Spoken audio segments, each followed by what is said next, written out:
प्यारे बच्चों, आप सभी का हमारे चैनल पे बहुत बहुत स्वागत है। दोस्तों, आज के इस वीडियो के माध्यम से क्लास 10th के बच्चों के लिए साइंस के 7 ऐसे मोस्ट इंपोर्टेंट क्वेश्चन लेकर के आ चुका हूँ जो कि 2023 बोर्ड परीक्षा में गारंटी के साथ पूछे जाएंगे।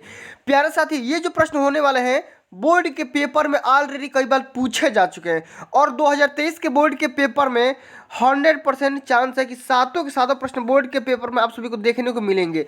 तो प्यारे साथियों, आज का जो हमारा वीडियो होने वाला सबसे ज़्यादा मोस्ट इंपोर्टेंट वीडियो होने वाला है। वीडियो को ध्यान से देख लेना, अंत तक जरूर देखना, लाइक कर देना, शेयर कर देना। चैनल पे पहली बार विजिट कर रहे हैं तो चैनल को भी सब्सक्राइब करके साथ में सारे बेल आइकन प्रेस जरूर कर लेना। ठीक है, आइए सबसे पहला यहाँ पे क्वेश्चन देख सकते हैं प्यारे बच्चों। ये बोर्ड के पेपर में कई बार पूछा जा चुका है कि ऑक्सीकरण अभिक्रिया को उदाहरण सहित समझाइए या ऑक्सीकरण अभिक्रिया पर टिप्पणी लिखिए, या ये भी पूछ सकता है कि योज अभिक्रिया पर टिप्पणी लिखिए। देख सकते हैं कि बोर्ड के पेपर में 2020 में, ये भी 2020 में और ये भी 2020 के पेपर में 3 कोड में लगातार एक क्वेश्चन पूछा जा चुका है। ठीक है, तो सबसे पहले आइए इस क्वेश्चन के बारे में डिस्कस करते हैं। उसके बाद जितने भी बच्चे मोस्ट इंपोर्टेंट क्वेश्चन होने वाला है सभी को हम इस वीडियो के माध्यम से समाप्त कर देंगे। ठीक है, आइए सबसे पहले हम यहाँ पे लिखेंगे कि जब किसी अभिक्रिया में किसी तत्व, क्या लिखेंगे कि जब किसी अभिक्रिया में या रिएक्शन में किसी भी तत्व या यौगिक के साथ ऑक्सीजन का सहयोग होता है या हाइड्रोजन का त्याग होता है। दो बात लिखेंगे, एक तो यहाँ पे लिखेंगे ऑक्सीजन का ऐड होगा, सहयोग होगा, या हाइड्रोजन यहाँ से निकलेगा या इसका त्याग होगा। ठीक है, तो इस प्रकार की अभिक्रिया को हम बोलते हैं ऑक्सीकरण अभिक्रिया। ठीक है, अब यहाँ पे एग्जाम्पल भी आपसे पूछ लिया है, तो यहाँ पे एग्जाम्पल देंगे कि कार्बन और ऑक्सीजन को जब हम कंपेयर कराएंगे, यानी कि जब इसका हम रिएक्शन कराएंगे तो यहाँ पे हमारा एक नए तत्व का निर्माण हो जाएगा, कार्बन डाइऑक्साइड का, CO2 का। किसका? CO2 का। अब हम इसका एक अलग से भी एग्जाम्पल लिख सकते हैं, जैसे यहाँ पे देखो सल्फर और ऑक्सीजन को जब हम कंबाइन कराएंगे, रिएक्शन कराएंगे तो यहाँ पर SO2 मिल जाएगा, सल्फर डाइऑक्साइड मिल जाएगा। इसी तरीके से हाइड्रोक्लोरिक एसिड और मैंगनीज डाइऑक्साइड को भी हम रिएक्शन कराएंगे तो यहाँ पे मैंगनीज डाइक्लोराइड बन जाएगा और जल और क्लोरीन यहाँ से गैस क्या हो जाएगी? रिलीज हो जाएगी।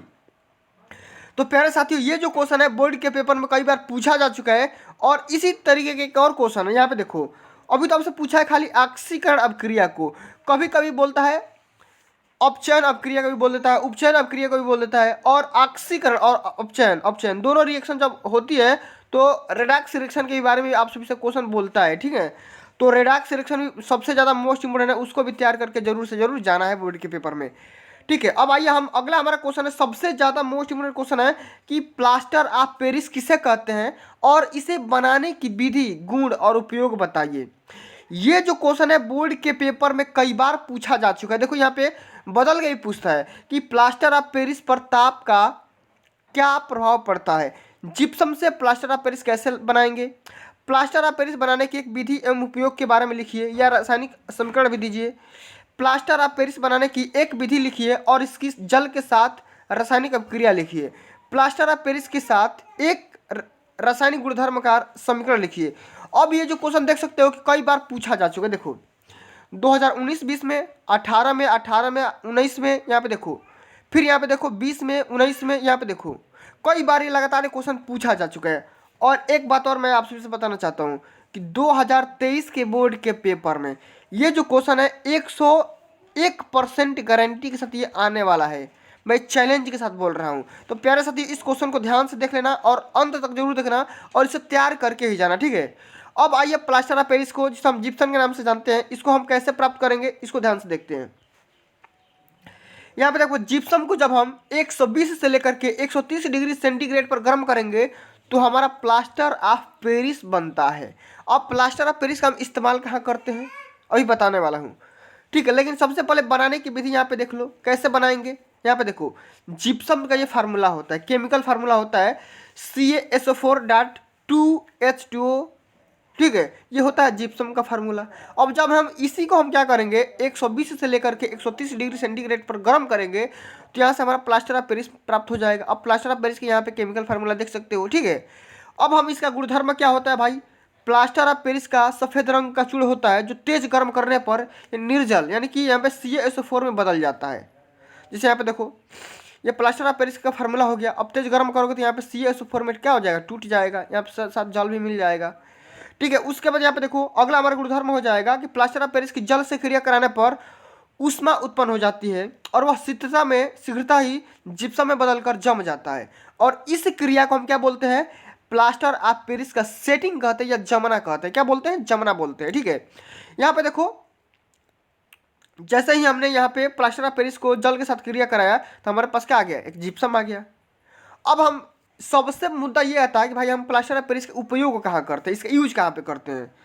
तो हम इसका यूज करते हैं शल्य चिकित्सा के में प्लास्टर ऑफ पेरिस का निर्माण करते हैं। जैसे यहाँ पे देखो सांचे और मॉडल बनाने में, मूर्तियाँ और खिलौने बनाने में। और एक प्लास्टर ऑफ पेरिस का इस्तेमाल किया जाता है कि जब भी किसी व्यक्ति का हड्डियाँ वगैरह टूट जाती है तो हम अगर हड्डियाँ पे कपची वगैरह बांधने के लिए, ठीक है, रोकने के लिए क्या करते हैं, हम प्लास्टर ऑफ पेरिस का भी हम पट्टी लगाते हैं। ठीक है, तो इसका यहाँ पे इतना उपयोग किया जाता है। अब हमारा अगला जो विस्तृत उत्तरीय प्रश्न है 7 नंबर का बोर्ड के पेपर में पूछा जाता है कि भाई बताना है कि धातुओं की सक्रियता श्रेणी क्या होती है। सबसे पहले तो यही बताना है कि धातुओं की सक्रियता श्रेणी क्या होती है और हाइड्रोजन से अधिक सक्रिय और दूसरा कम सक्रिय, ऐसे कम से कम एक एक धातु का नाम लिखना है।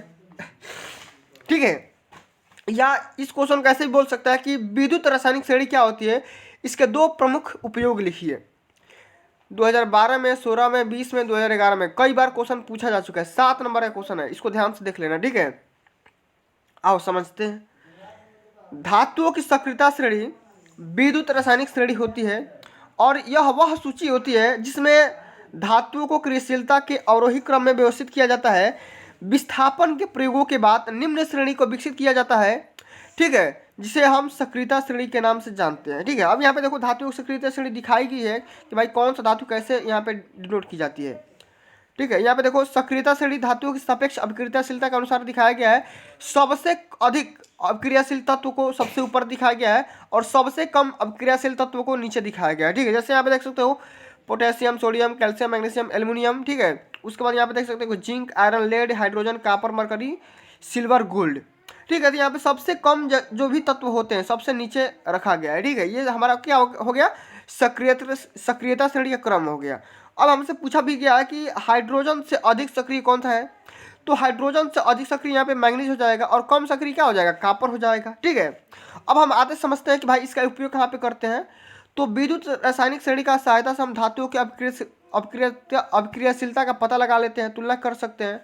ठीक है, उसके बाद हम विद्युत रासायनिक श्रेणी की सहायता से हम विभिन्न धातुओं के द्वारा अम्लों में से हाइड्रोजन विस्थापित कर पाने की क्षमता की जानकारी हमें प्राप्त हो जाती है। ठीक है, अगला हमारा सबसे ज़्यादा मोस्ट इम्पोर्टेंट क्वेश्चन है कि किसी एक योगात्मक अभिक्रिया की समीकरण दीजिए। ये 2011 में और 17 में क्वेश्चन पूछा जा चुका है। या योगात्मक अभिक्रिया के एग्जाम्पल देकर के समझाइए। 12, 13, 16, 17 लगातार क्वेश्चन पूछा गया है। ठीक है, सभी क्वेश्चन मोस्ट इंपोर्टेंट है, सभी को तैयार करके जरूर से जरूर जाना है। ठीक है, या ये भी क्वेश्चन कर सकता है कि योगात्मक अभिक्रिया पर एक टिप्पणी लिखिए। देख सकते हैं कई बार पूछा जा चुका है। योग अभिक्रिया क्या होता है, संक्षिप्त टिप्पणी लिखना है। एथिलीन की योगात्मक अभिक्रिया क्या होती है, 2020 में पूछा गया है। ठीक है, आइए समझते हैं कि भाई योगात्मक अभिक्रिया होती क्या है। तो योगात्मक अभिक्रिया में पदार्थ आपस में संयोग करके केवल एक पदार्थ बनाते हैं तथा कोई भी अन्य पदार्थ नहीं बनता है। ठीक है, योगात्मक अभिक्रिया में क्या होता है भाई कि कोई भी आपस में पदार्थ होते हैं, केवल एक पदार्थ का निर्माण करते हैं, संयोग करके क्या करते हैं, केवल एक पदार्थ का, एक मैटर का निर्माण करते हैं। जैसे यहाँ पे देखो एथिलीन यहाँ पे है CH2 डबल बॉन्ड CH2। ठीक है, ये जब मतलब कि हाइड्रोजन के साथ जब क्रिया करेगा, ठीक है, तो इसके साथ क्रिया करके बस खाली एक तत्व या एक पदार्थ बनाएगा। जैसे यहाँ पे देखो, यहाँ पे सोडियम यहाँ पे उत्प्रेरक के रूप में लिया गया है और जब इसको एथिलीन को हाइड्रोजन के साथ जब हम क्रिया कराएंगे 200 से 300 डिग्री सेंटीग्रेड के बीच में, तो यहाँ पे क्या बन जाएगा, एथेन बन जाएगा, CH3 सिंगल बॉन्ड CH3। ठीक है, यहाँ पे क्या बन गया, एक पदार्थ बन गया और इसी रिएक्शन को हम क्या बोलेंगे, योगात्मक अभिक्रिया बोलेंगे। ठीक है, इसको ध्यान में रखना है, ये कई बार पूछा जा चुका है। ठीक है, अगला हमारा क्वेश्चन पूछा जा रहा है कि साबुन क्या है और इसे बनाने के लिए रासायनिक समीकरण दीजिए। 2 बार पूछा है। साबुन के निर्माण में प्रयुक्त होने वाली 2 पदार्थों के नाम लिखिए और साबुन बनाने की विधि और समीकरण लिखिए। 3 बार पूछा है। साबुन के निर्माण से प्राप्त सह उत्पाद का नाम लिखिए और सूत्र भी लिखिए।